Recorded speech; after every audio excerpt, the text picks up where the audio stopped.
Ah, c'est reparti pour un tour. Lamine Yamal a rechuté et forfait 2 à 3 semaines. Pourquoi l'avoir fait jouer face au PSG, c'était pas nécessaire? Peut-être qu'ils vont faire comme les Dragons de Madrid. Peut-être que c'est une blessure diplomatique, il a juste envie de vesquiller la sélection espagnole. Il a 18 piges, il a déjà ce genre de blessure. J'espère pour lui qu'il va s'en remettre et j'espère pour lui que cette blessure, ça va le lâcher durant sa carrière. Ensuite, je suis allé jeter un coup d'œil sur la sélection, sur la convocation du Portugal. Je regarde dans la liste, qu'est-ce qui se passe? João Neves.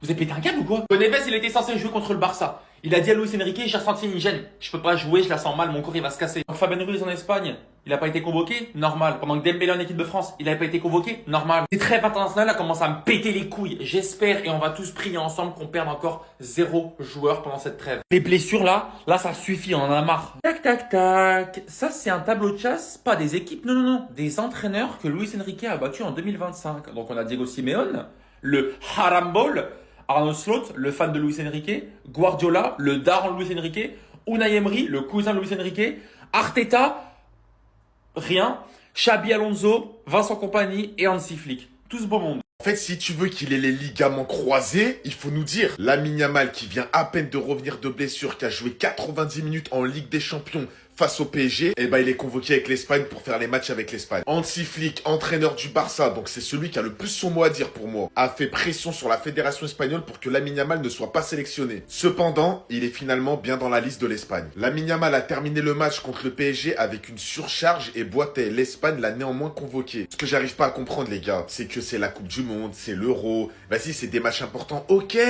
Ok, à la limite, tu le mets sur le banc, tu le fais rentrer, tout ça. On sait très bien que tu vas le mettre titulaire, on sait très bien que tu vas le faire jouer 90 minutes. On a un talent générationnel entre les mains, et lui, il va nous le gâcher. Vous vous rendez compte que Hansi Flick, il est là à faire pression sur la fédération pour que Yamal se repose. Les gars, il a 18 ans, et il vient de les avoir. Il a joué plus de matchs que des mecs de 26, 27, 28 ans. C'est pas bon. Que tu veux ou pas, c'est pas bon. Il y a même un ancien joueur qui a témoigné il y a pas longtemps, il a dit continuez.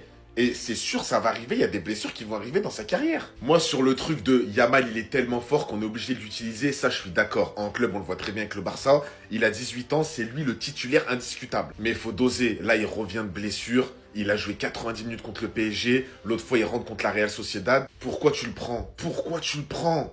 Voilà la liste d'Espagne pour octobre. Directement, Lamine Yamal a été appelé. On va revenir là-dessus. Au goal, Unai Simon, David Raya, Alex Remiro, classique. En défense, Grimaldo, Cucurella, Koubarsi, Viviane, Lenormand, Llorente, Pedro Porro, Dino Hussein. Oui, Carreras n'est pas là. Baldé non plus. Grimaldo, Cucurella, je sais pas quand est-ce que quelqu'un prendra leur place, mais c'est pas pour demain. Au milieu de terrain, Rodri, Dani Olmo. On va rien dire. Merino, Zubimendi, Alex Garcia, Pedri, Baena, Barrios. Et en attaque, Oyarzabal, Ferran, Yeremi Pino, Samu, Jorge de Frutos, Jesus Rodriguez. Concernant Lamine Yamal, De La Fuente s'est exprimé. Ce n'est pas quelque chose d'anormal, c'est quelque chose de normal. Si un club nous informe qu'un joueur a une gêne, il rentre chez lui sans problème. Mais j'insiste, il a joué 90 minutes contre le PSG et nous verrons d'abord Séville et ensuite nous évaluerons la chose. Scoop! Lamine Yamal ressent de nouveau une douleur au pubis. L'Espagnol est donc incertain pour affronter Séville ce week-end et peut-être que sa convocation avec l'Espagne pourrait être compromise. Et on va voir si De La Fuente tient parole. Parce que pour ceux qui sont pas au courant, il paraîtrait que de base Lamine Yamal et De La Fuente avaient un accord pour qu'il ne soit pas convoqué. Hansi Flick aurait même fait pression auprès de la fédération espagnole pour que Lamine Yamal soit pas sélectionné. Et il l'a quand même été. Pour vous dire la vérité, j'étais à Barcelone lors du match face au Paris Saint-Germain. Et en deuxième mi-temps, sur la fin du match, je justifie pas ou quoi le fait qu'il ait été plus transparent ou quoi que ce soit. Mais ça se voyait qu'il était diminué sur la fin du match. Il est sorti, il commençait même à boitiller un petit peu. Ça se voyait qu'il avait une douleur à la fin du match. Parce que d'un côté, je comprends. De La Fuente a déclaré, le président l'a dit, qu'ils sont ravis que beaucoup de joueurs viennent parce que cela signifie qu'ils travaillent bien. Et ça, c'est une réalité. Je ne connais aucun grand joueur qui ne soit pas dans l'équipe nationale. Et quand ils vont à leur sélection, ils augmentent leur valeur et c'est aussi un plus grand atout pour leur club. C'est vrai ça. Et puis même si le club est l'employeur et celui qui paye les joueurs, la sélection, c'est la patrie. Maintenant, la seule limite, c'est la santé des joueurs tout simplement. Lamine ressent une gêne, peut-être que sa plus belle gêne n'est pas partie. On va voir si De La Fuente va tenir parole ou pas. Donc juste après la convocation de Lamine Yamal avec la sélection espagnole, bizarrement il est blessé. Soit Flick est un inconscient et Lamine Yamal a rechuté, soit c'est juste pour pas qu'il parte en trêve. Communiqué officiel du club, Lamine Yamal n'ira pas en sélection, sa gêne au pubis est réapparue à la fin du match face au PSG. Il ne jouera pas contre Séville, il sera absent 2-3 semaines et fera son retour après la trêve. Flick l'avait dit lors d'une conférence de presse, Lamine Yamal est prêt, il est de retour et il n'y a aucune chance qu'il rechute. Il a joué quelques minutes contre la Sociedad, il a joué 90 minutes contre le PSG. Et là on nous explique qu'il a ressenti une gêne après le match contre le PSG. Si tu prends en compte que c'est vrai, pour moi Flick est un inconscient. Car c'est comme si son retour a été précipité pour qu'il soit là contre le PSG et en plus pour qu'on perde. Ou soit le club se bat contre la sélection espagnole car De La Fuente a sélectionné Lamine Yamal qui revient de blessure malgré le fait qu'il y avait un accord entre Lamine Yamal et De La Fuente pour ne pas l'appeler durant cette trêve. Et quand tu regardes les dernières déclarations de La Fuente en conférence de presse, on sait tous très bien ici qu'il allait faire jouer Lamine. Il a pris le risque lors de la dernière trêve de faire jouer Lamine et Nico Williams sous médicaments, donc croyez-moi qu'il allait le répéter, car son objectif c'est la Coupe du Monde, et remporter le plus de matchs possible. En tout cas on verra ce que ça donnera après la trêve, mais j'espère que c'est une stratégie et qu'il a pas rechuté. Sinon les gars ça sent pas bon du tout. Sinon vous les gars vous en pensez quoi? Ramenez-nous sur Snap, on s'ennuie. Les gars, Lamine Yamal forfait 2 à 3 semaines encore. Il était blessé, il est revenu contre le PSG, il a perdu, il est reparti. Vous avez vu il a quel âge? À chaque fois on vous prévient, on vous dit faut qu'il fasse attention à son train de vie, etc. Vous nous dites oh il fait ce qu'il veut, il est jeune, il est millionnaire, laissez-le, nanana. 18 ans, il commence déjà à avoir des petites blessures. Il revient, il rechute. Ça veut dire son corps il récupère pas aussi bien que prévu à son âge. Après heureusement il y a la trêve internationale, donc là il va manquer que le match contre Séville et après il va manquer le rassemblement avec l'Espagne. Limite même je me dis ça se trouve le Barça ils ont fait exprès hein, parce qu'ils voulaient pas qu'ils aillent, ils ne voulaient pas qu'il aille avec l'Espagne.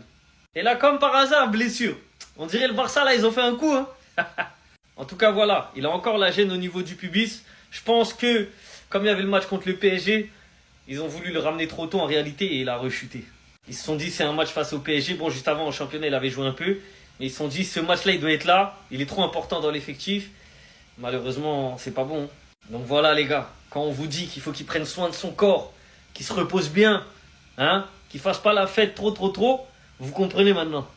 Vous dire que ça ne sent pas bon du tout pour Lamine Yamal et la suite de sa carrière, qui sait. En tout cas, ça ne laisse rien de bon à présager. Lamine Yamal qui fait une rechute de sa pubalgie et qui sera absent 2 à 3 semaines, les gars. À titre personnel, moi, ça m'avait interpellé déjà dans un premier temps qu'il revienne aussi vite sur les terrains. C'est-à-dire qu'il avait joué une trentaine de minutes face à la Sociedad. Et par son entrée, il a même permis au Barça de décanter la situation. Mais quand tu joues 30 minutes après ton retour de blessure et que tu n'as plus forcément de rythme, on ne te met jamais titulaire face au Paris Saint-Germain. Je pense que c'est lui qui a dû insister parce qu'il voulait jouer ce match. Il a même fait ses petites stories, etc. Il savait que c'était pas un rendez-vous à rater. Il a dû forcer sur sa pubalgie et bam, rechute. Là, à quoi s'expose Lamine Yamal, c'est qu'à long terme, cette blessure lui plombe sa carrière, les gars. Une pubalgie, ça peut tuer des carrières. De la même manière qu'un ligament croisé. Alors, ok, c'est beaucoup moins grave. Et ça peut soigner parce qu'il est jeune, les os sont encore en train de se développer. Mais faut pas jouer avec cette blessure-là. Et Lamine Yamal, là, il sera écarté des terrains. Heureusement, il y aura la trêve. Il fera qu'on sentira pas trop son absence. En tout cas, côté FC Barcelone. J'espère qu'il va se servir de cette trêve pour bien soigner sa pubalgie. Parce qu'il faut pas rigoler avec ça, les gars. Qu'il soit jeune ou pas, c'est pas un jeu, les gars.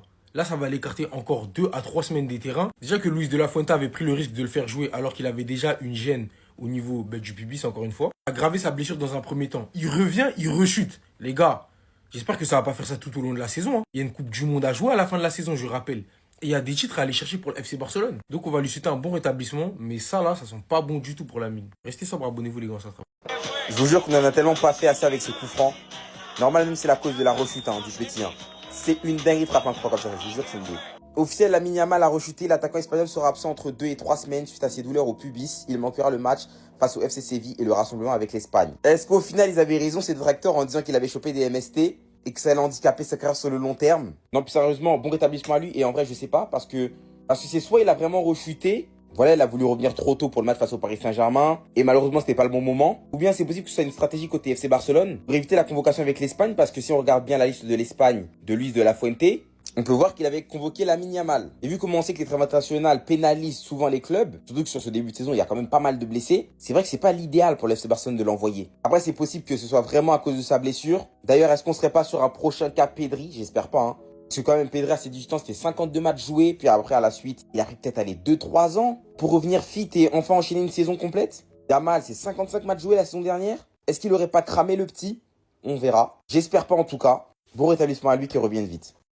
L'équipe, je suis vraiment dégoûté. Lamine Yamal est de nouveau blessé. Il a fait une rechute après le match face au PSG. C'est le Barça qui nous l'indique dans un communiqué. On nous déclare aussi qu'il sera absent de 2 à 3 semaines. Donc Il va louper le match face à Séville ce week-end. Il va louper le déplacement pour les éliminatoires à la Coupe du Monde avec la Roja. Et il risque peut-être malheureusement de louper le Classico en fin de mois. Et quand j'apprends cette blessure, je ne peux m'empêcher à ce que ce spécialiste a déclaré cette semaine dans le journal de l'équipe, Lamine Yamal pourrait payer le prix de son utilisation intensive dans les années à venir. Et on apprend qu'il a joué un total record de 8158 minutes en 2024. En fait, on est en train de l'utiliser à outrance. Et ce jeune, il n'a même pas fini sa croissance. Il a 18 ans. Un homme, je crois qu'il grandit jusqu'à 23, 24 ans. Il n'en a que 18. Il vient juste de les avoir. Il joue un maximum. Son corps n'a pas fini de se développer, sa masse musculaire. C'est le seul truc qui me fait penser que Lamine Yamal peut devenir un talent gâché, c'est son corps et son hygiène de vie par rapport au fait qu'il fait souvent la fête, etc. Mais est-ce qu'on a notre nouveau Neymar? J'espère que non. J'espère que Lamine Yamal va être épargné des blessures. Mais là, le problème, c'est que ça commence à faire beaucoup et on est qu'au début de saison. Donc voilà, Lamine, bon rétablissement. On espère que tu reviendras très vite. Tu restes mon chouchou. Donc je te souhaite que du bien, même si tu joues pour le FC Barcelone.